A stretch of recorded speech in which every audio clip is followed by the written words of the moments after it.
e adorá-lo com muita alegria. Nesse momento você vai abrir a sua Bíblia e a gente vamos, neste momento, meditar nesses 15 minutos, nesse texto que nós lemos. Glória seja dado o nome do Senhor. Aleluia! Glória a Deus! Glória a Deus! Pois nada melhor do que conhecermos a palavra de Deus. Naum capítulo de número 1, a gente vamos meditar a partir do versículo 1, que diz: peso de Nini, livro da visão de Naum, o Eucosita. O Senhor é um Deus zeloso e que toma vingança. O Senhor toma vingança e é cheio de furor. O Senhor toma vingança contra os seus adversários e guarda a ira contra os seus inimigos. A primeira observação que eu quero fazer juntamente com os irmãos, dentro desse texto sagrado e deste primeiro versículo, a respeito da ira de Deus. A Bíblia diz: ai daquele que cai na mão de um Deus irado. Porque às vezes as pessoas entendem que Deus só é amor, né? Mas na verdade Ele também é justiça. E a justiça de Deus, ela cabe não só para o ímpio e fora, como também para aqueles que servem a Deus. Existe um texto clássico que a gente sempre cita, em dizer que Deus, ele não leva em conta o tempo da ignorância, o tempo que você está lá fora, mas tudo quanto nós praticamos depois de crente, depois de conhecer toda a palavra, ao perdão de Deus, mas as consequências ela vem, porque a lei da semeadura. Então tudo aquilo que a gente planta, a gente vamos colher, porque na mentalidade de muitos cristãos hoje, de crente melhor falando, né? E a gente sabe que às vezes as pessoas pensam que por estar no Evangelho, por estar na presença de Deus, tudo que cometer daqui para frente, aquilo que cometeu é só dobrar o joelho, orar e pedir perdão a Deus e está tudo certo. Não é assim. A gente vamos pagar pelo que a gente fizemos. A Bíblia deixa esclarecido isso. E o que é que Deus traz para nós? Quando nós falhamos, quando nós pecamos, Ele traz o perdão. Isso é natural, Ele perdoa. Então, nós que somos cristãos, a gente temos que entender isso. Eu estava usando muito a linguagem falando cristões, mas não, essa expressão cristões não existe, né? Essa expressão é cristão, tá certo? Então, quando nós observamos, nós que servimos a Deus, nós temos que aprender e entender isso, porque às vezes a gente se reclama demais. E a Bíblia vai dizer assim: do que se queixará o homem, senão dos seus próprios pecados? Então, tudo que vem na vida do pastor Jailson é consequência daquilo que eu faço, é consequência daquilo que eu pratico, é consequência daquilo que eu atraí para a minha vida. Então nós temos que entender isso. Já diferente do ímpio, aquele que estava fora, aquele que nunca se converteu ao cristianismo, aquele que nunca foi evangélico, aí estava fora, está numa prática errada, vive numa vida errada. Aí quando Jesus salva, Ele pega toda aquela prática que você viveu no passado, a Bíblia diz que Ele joga na profundeza do mar, do esquecimento, e a Bíblia vai dizer que desses pecados Ele não vai se lembrar mais. Ou seja, tudo que nós praticamos quando estamos no mundo de pecado, quando nós se convertemos, Ele pega e joga no mar do esquecimento, e dele não se lembra mais. Mas tudo que nós praticamos depois de crente está registrado, e lá no final a gente vamos prestar conta do que a gente fizemos aqui. O perdão de Deus é uma coisa, isso não vai deixar de você chegar no céu, não vai deixar de você adentrar o céu de glória. Isso é se você confessar os seus pecados, pedir perdão com vida.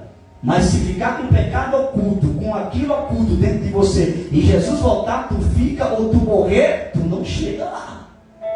Mas quando nós pecamos, falhamos e pedimos perdão a Deus, nós vamos encontrar da parte de Deus a sua misericórdia, o perdão. Vamos ser perdoados, vamos chegar no céu, mas está registrado.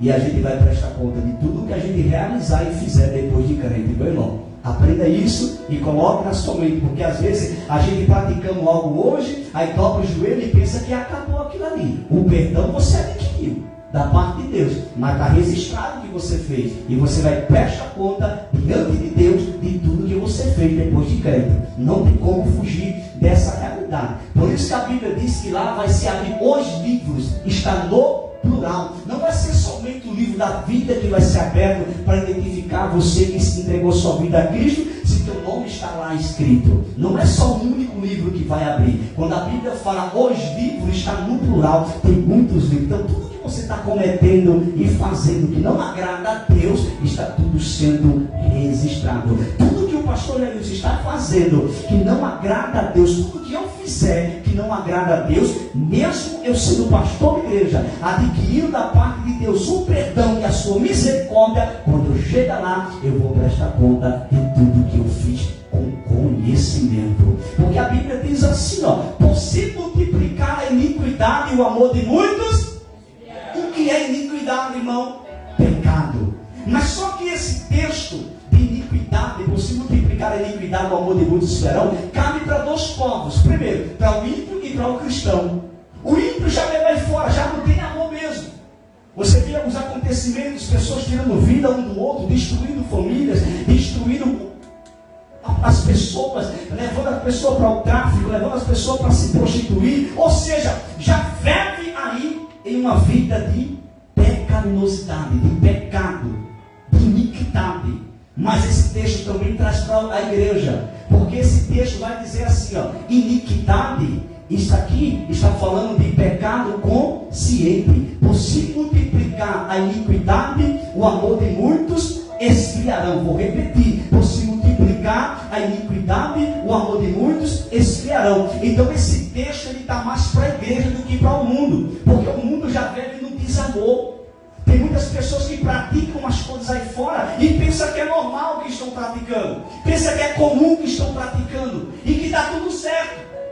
Já nós que servimos a Deus, somos cristãos, melhor falando, eu tenho que corrigir essa linguagem minha, cristão, a gente temos que entender, irmão, uma coisa, que tudo que a gente pratica, ele está praticando com consciência, porque você já tem o conhecimento da palavra. E o que acontece? Qual é o resultado dessa iniquidade com consciência? A frieza espiritual.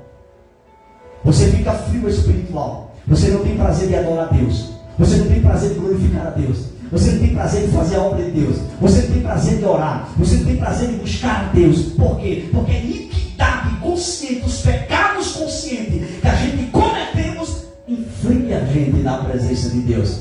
É por isso que hoje, irmãos, entre aspas, nós vemos por aí afora, e muitos dos lugares, muitas igrejas, que parecem um cemitério. O povo vai para a igreja e não sabe mais o que é sentir a presença de Deus. Antigamente, irmão, no meu tempo, os crentes só se levantavam da oração quando o pastor se levantava.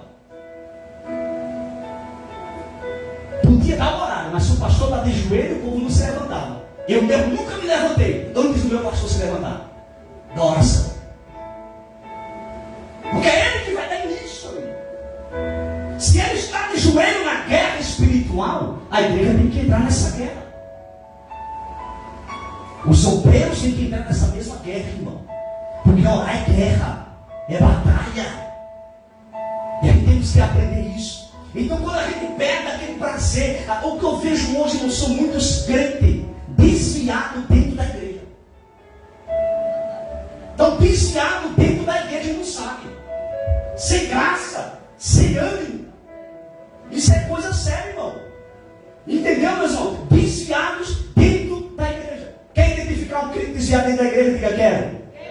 Não ora, não faz um jejum, não consagra, não tem prazer de cultuar, vem se for nos empurrão, já está desviado e não sabe. Não prazer de ler a Bíblia, não tem prazer de congregar, não tem prazer de fazer nada. Não tem prazer de glorificar aquele que é digno de ser adorado. Glória a Deus. A Bíblia vai dizer que Abraão ele foi fortificado na fé quando dava glória a Deus. Há um poder tão grande quando você abre a boca para dar glória, irmão.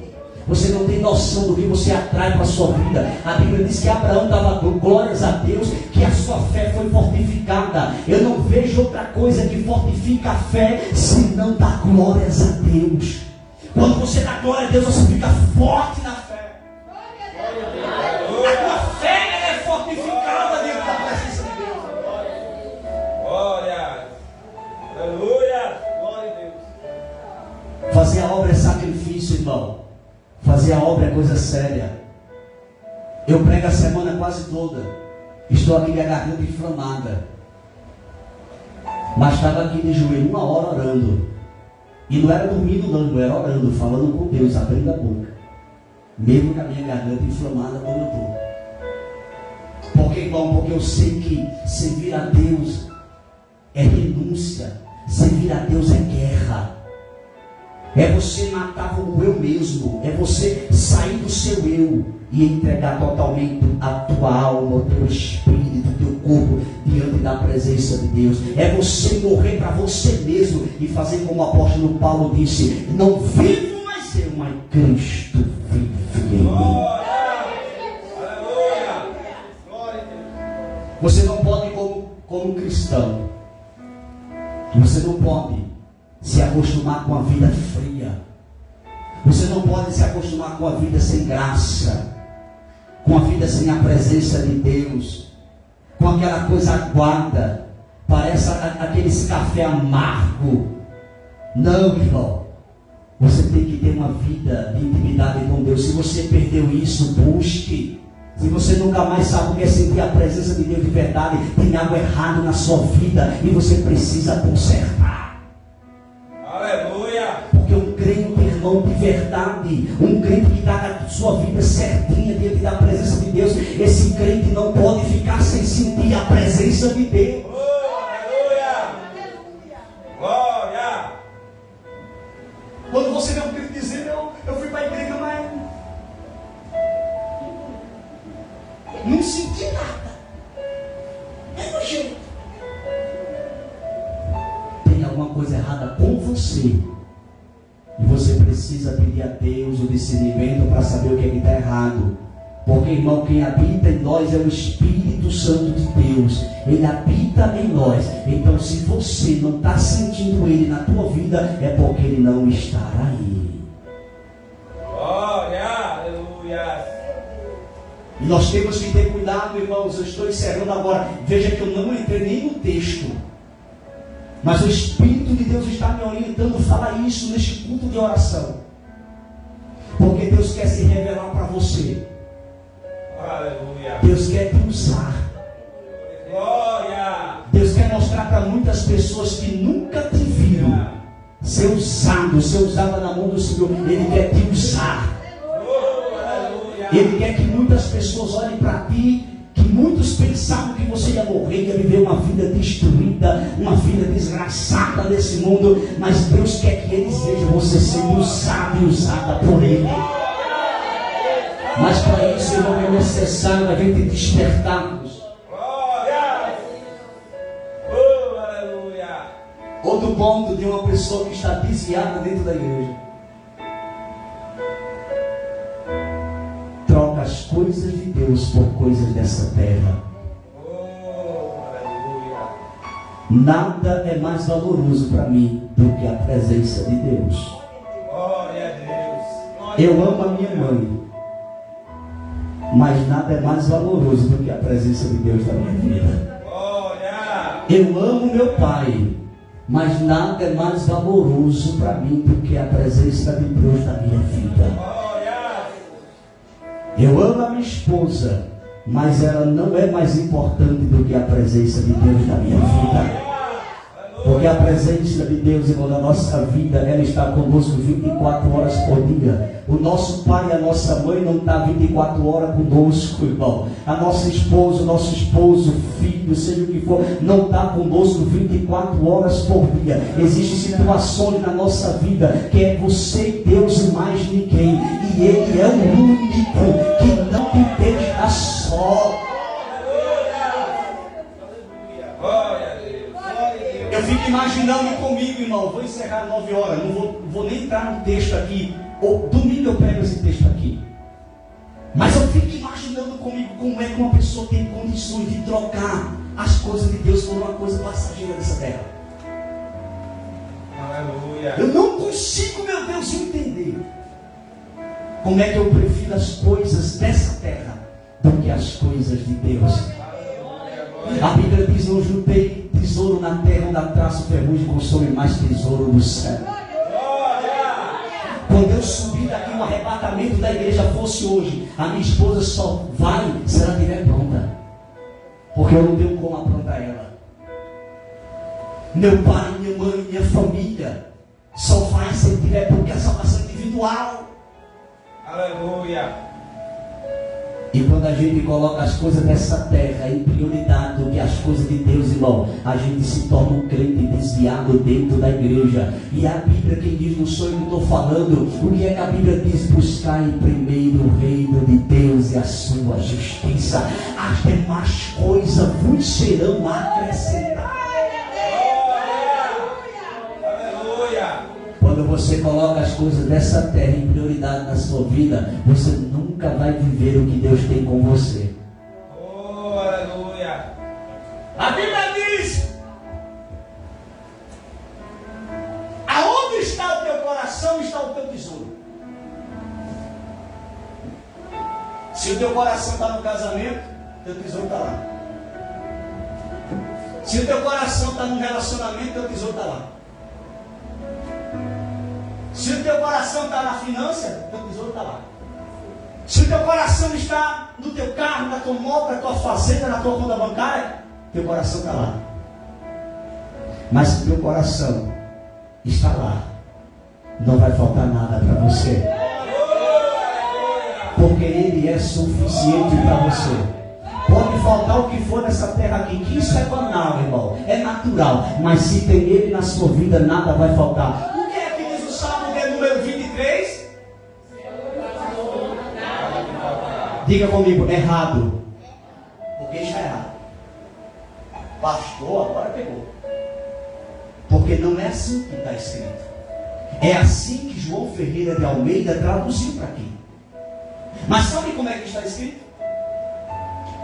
Dentro das cópias originais: o Senhor é meu pastor, não me faltará. Não existe esse nada. Porque a correção é essa: o Senhor é meu pastor, não me faltará. O que não me faltará? O pastor na tua vida. O que não vai faltar? Jesus na tua vida. Pode faltar ouro, pode faltar prata, pode faltar pessoas do teu lado, mas não vai faltar o pastor na tua vida. Jesus não vai faltar na sua vida.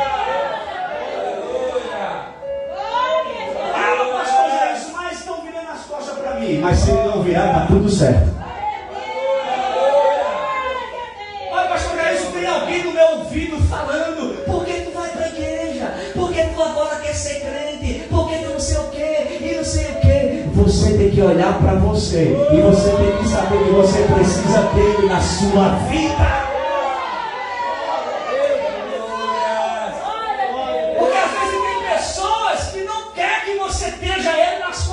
Se eles não quiserem Jesus na tua vida, mas você tenha Ele na tua vida. Sabe por quê, meus irmãos? Deixa eu dizer uma verdade. Porque na hora das provações da vida, da dificuldade da vida, ninguém chega para te socorrer. Mas o pastor chega, Jesus chega, e Ele estando na tua vida, tudo vai dar certo.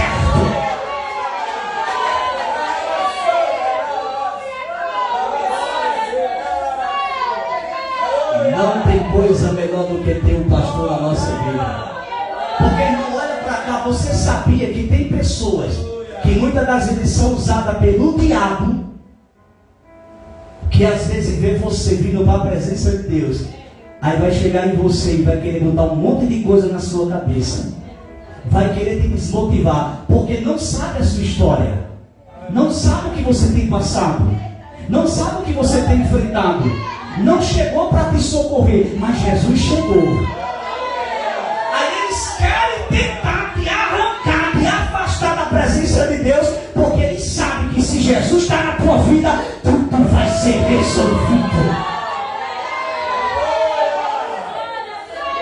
Quando alguém chegar para você para te desmotivar, quando alguém chegar para você para querer te desmotivar de adorar a Deus e vir para a igreja, você olha para aquela pessoa e fala: eu vou buscar a Jesus, eu vou seguir a Ele, a minha vida está na mão dele, a minha família está na mão dele, eu vou viver para Ele.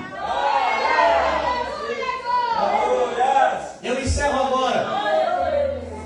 Quando eu voltei para o Evangelho, chegava aqueles amigos de farra, e chegou para mim e disse: tu agora na igreja? Eu disse: tu na igreja. Tu? 3 meses de dor. Eu disse: para que 3 meses? Para tu voltar para a vida que tu estava. Eu olhei com autoridade de Deus e disse: eu também te dou 3 meses para tu estar lá comigo adorando a Deus. Eu passava na vida debaixo do braço, irmão. Lá eu passava pela pracinha. Aquela pracinha da subida de casa ali, que já foi laçada. E eu passava assim, ó, terra e gravata aos meus amigos. Mesmo assim, irmão. Porque muitas das vezes quando você toma uma decisão para servir a Deus, vai ter pessoas para querer te entristecer. Mas só que se você permanecer firme, se você permanecer na presença de Deus, amanhã, aqueles que hoje falam contra, aqueles que hoje tentam te entristecer, vão estar junto com você nesse lugar servindo a Deus.